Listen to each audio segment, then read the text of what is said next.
तो आज की इस वीडियो में हम ये समझेंगे कि अगर अल्टरनेटिंग सप्लाई से कोई प्योर इंडक्टेंस लोड जोड़ा जाए, प्योर इंडक्टेंस लोड, उसमें कोई और लोड ना हो, जैसे रेजिस्टिव लोड ना हो, कैपेसिटिव लोड ना हो, तो किस टाइप का बिहेव होगा। इसके पिछले वाले पार्ट में, पार्ट 6 में हमने समझा कि अगर हम एक एसी सप्लाई में प्योर रेजिस्टिव लोड जोड़ते हैं तो क्या क्या हमें देखने को मिलता है। वही सब हम इसमें देखेंगे कि इंस्टेंटेनियस पावर क्या होगा, एवरेज पावर क्या होगा, पावर फैक्टर क्या होगा, ये सब बातें हम समझेंगे। और इसमें आई का मान क्या होगा, उसमें आई का मान क्या था और इसमें आई का मान क्या होगा, ये सब बातें हम समझेंगे। जैसे कि देख लीजिए यहाँ पे हम दिया है, यहाँ पे हमने एक सर्किट बनाया है जिसमें प्योर इंडक्टिव लोड लगाया है और ये एक सप्लाई है, एसी सप्लाई है और इसका मान है Vm sin ओमेगा टी। अब इस भी को भी एक प्रकार का ईएमएफ ही है, तो E बराबर V equal to Vm sin omega T हो सकता है।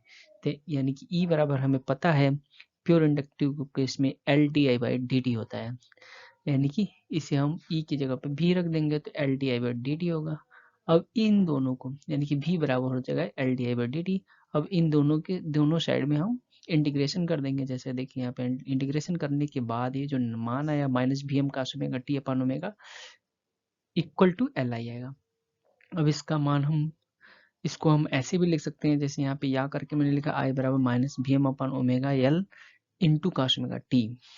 फिर इसको हम लिख सकते हैं minus V M upon omega L into sine 90 minus omega T लिख सकते हैं कास ओमेगा टी को। ठीक है, तो इसको हम बस इसको अलग अलग फॉर्म में चेंज कर रहे हैं। अब आगे की स्लाइड में देखते हैं कि किस किस फॉर्म में और चेंज किया गया है। अब हम इसमें और देख सकते हैं कि इसमें देखिए आई बराबर फिर मैंने एक फॉर्म में और चेंज किया है, तो लिखा है माइनस, फिर कोष्टक में Vm अपन ओमेगा एल, फिर माइनस लिखेंगे तो फिर अगर साइन के आगे माइनस लगा देंगे तो साइन ओमेगा टी माइनस 90 हो जाएगा। तो अगर ये माइनस और ये माइनस माइनस माइनस का गुणा होगा तो हमारा प्लस हो जाएगा। तो यहाँ पे हमारा मान हो जाएगा आई बराबर Vm अपन omega L into sine omega T minus 90, यानी कि आपको आई का मान मिला है ओमेगा टी माइनस 90, जबकि आपको सप्लाई वोल्टेज का मान सिर्फ साइन ओमेगा टी मिला था। यहाँ पे देखिए साइन ओमेगा टी है, यहाँ पे टी रहेगा और आई बराबर में यहाँ पे मिला है Vm अपान omega L into sine omega T minus 90, यानी कि आपको समीकरण 1 और समीकरण 2 मिल गया है। अब अगर हम मैक्सिमम के केस में देखा जाए तो साइन 90 का मान रखेंगे 1, साइन 90 का मान होता है 1 और यही एक कंडीशन होती है जो कि मैक्सिमम की स्थिति होती है। यानी कि इस स्थिति में जब साइन 90 का मान साइन 90 अगर ओमेगा टी माइनस 90 का मान 90 होगा तो हमारा मैक्सिमम की स्थिति होगी, मैक्सिमम करंट की स्थिति होगी, यानी कि आई बराबर आई एम होगा equal to V M upon omega L, यानी कि आई एम का मान होगा V M upon omega L. यहाँ पे मैंने यहीं पे लिखा है कि आई एम बराबर V M upon omega L. और ओमेगा एल का मान क्या होता है, ओमेगा एल बराबर होता है एक्सएल के, यानी कि एक्सएल बराबर ओमेगा एल होता है। तो यहाँ पे हम वही रखे हैं कि आई बराबर वी अपन एक्सएल। अब हम देख लेते हैं कि पूरा प्योर इंडक्टर सर्किट के केस में हमें क्या क्या मिलता है। तो V बराबर V M sine omega T पहले मिला है, फिर I बराबर मिला है I M sine omega T minus 90, जहाँ पे आई एम का मान होता है V M upon omega L, पिछले वाले स्लाइड में हमने समझाई है।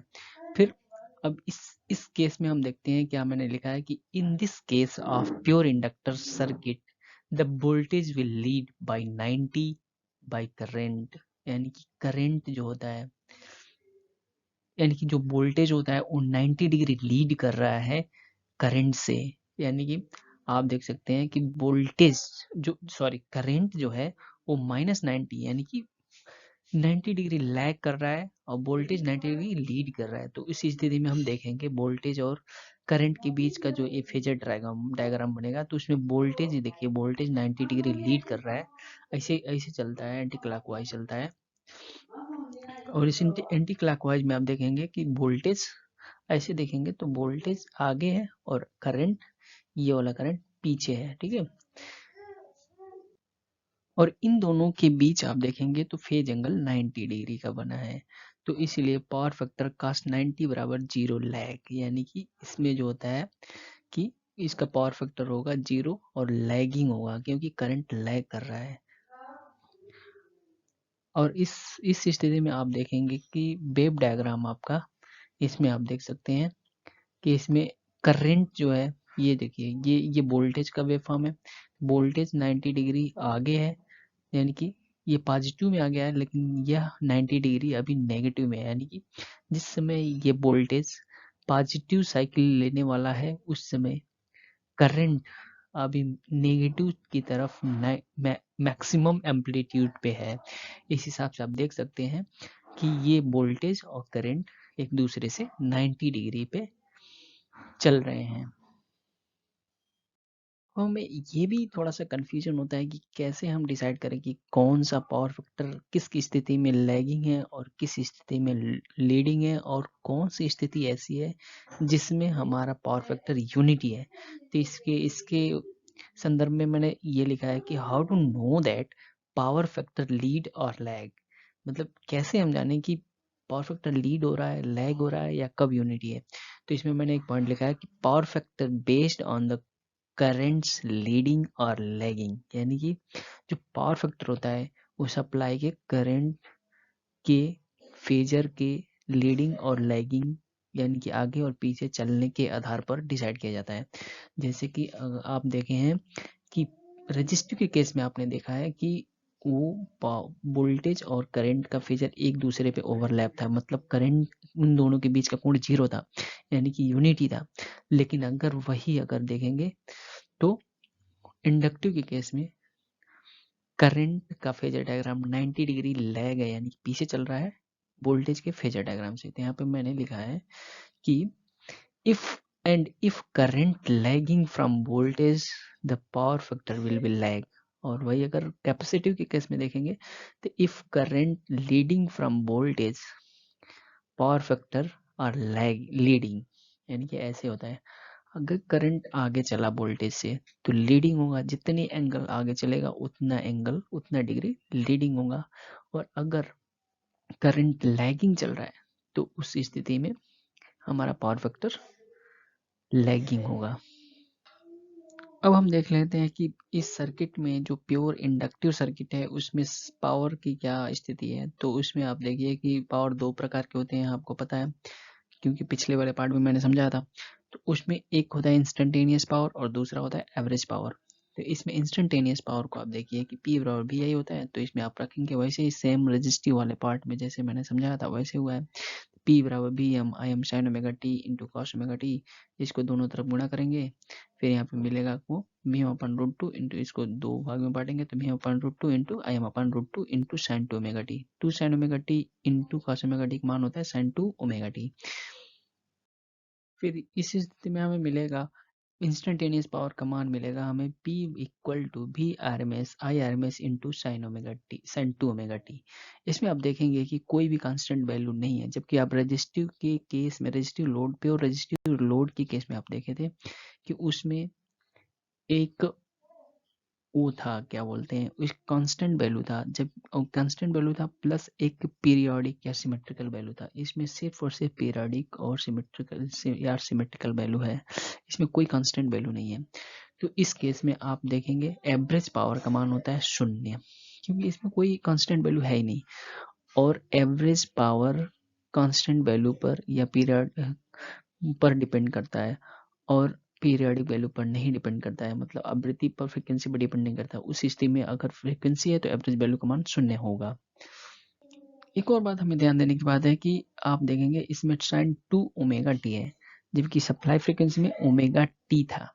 तो इसमें भी, इस कंडीशन में भी हमारा देखिए क्या आएगा कि so that the frequency of the instantaneous power is 2 times of input supply frequency, यानी कि इस कंडीशन में भी, यानी कि प्योर इंडक्टिव सर्किट के केस में भी हमारा जो इंस्टेंटेनियस पावर की आवृत्ति है, फ्रीक्वेंसी है, वो दोगुना होगा सप्लाई वोल्टेज के आवृत्ति की।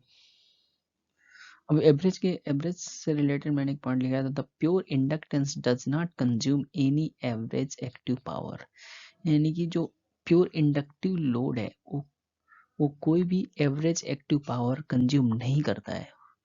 इसको मैं समझाऊंगा क्यों नहीं करता है आगे, यहाँ पे इस ग्राफ से मैं समझाऊंगा। फिर मैंने अगला पॉइंट लिखा, pure inductance does not consume power, वही लिखा हूँ, एक लाइन में मैं लिख दिया हूँ, इसको याद करने योग्य है। अब मैं ग्राफिकल अप्रोच दिखाता हूँ आपको, जिसमें आप देख सकते हैं कि इसमें आपको पहले पता है कि वोल्टेज का ये है और ए आई का है, 90 डिग्री पे एक दूसरे से लैग कर रहे हैं, लैग लीडिंग मतलब एक दूसरे से 90 डिग्री कोण पे है। और वही अगर आप ये वाला जो लंबा वाला ग्राफ है, इसको आप देखिए तो ये पावर का ग्राफ है। पावर के ग्राफ में आप देखेंगे पहले नेगेटिव से स्टार्ट हुआ है, यानी कि अगर इंडक्टिव है तो इंडक्टर लोड पहले सप्लाई को पावर पावर देती है, पावर सप्लाई करती है, डिलीवर करती है, फिर पॉजिटिव आएगा। पॉजिटिव के केस में आपको क्या मिलेगा? पॉजिटिव के केस में आपको फिर पावर कंज्यूम करेगा, जितना दी है फिर उतना कंज्यूम कर लेगी। यहाँ पे मैंने वही लिखा है कि 0 to π/2, यानी कि 0 से π/2 तक आप देखेंगे कि inductor will deliver the power to the source, यानी कि इंडक्टर डिलीवर करता है पावर, यानी कि पावर को डिलीवर करता है सोर्स में, यानी कि सप्लाई सोर्स में। और फिर π/2 से पाई तक inductor will absorb the power from the source, यानी कि सप्लाई सोर्स से। फिर इस केस में इंडक्टर पावर को उतना ही पावर एब्जॉर्ब कर लेता है, यानी कि एवरेज, यानी कि एक साइकिल में एक आधा साइकिल ले रहा है तो आधा साइकिल दे रहा है, यानी कि ये वाला दे रहा है तो फिर ले भी रहा है। तो इस हिसाब से आपका औसत पावर कंजप्शन 0 हो जाता है। और वही मैंने यहाँ लिखा है, तो so the average power consumption in complete cycle is 0।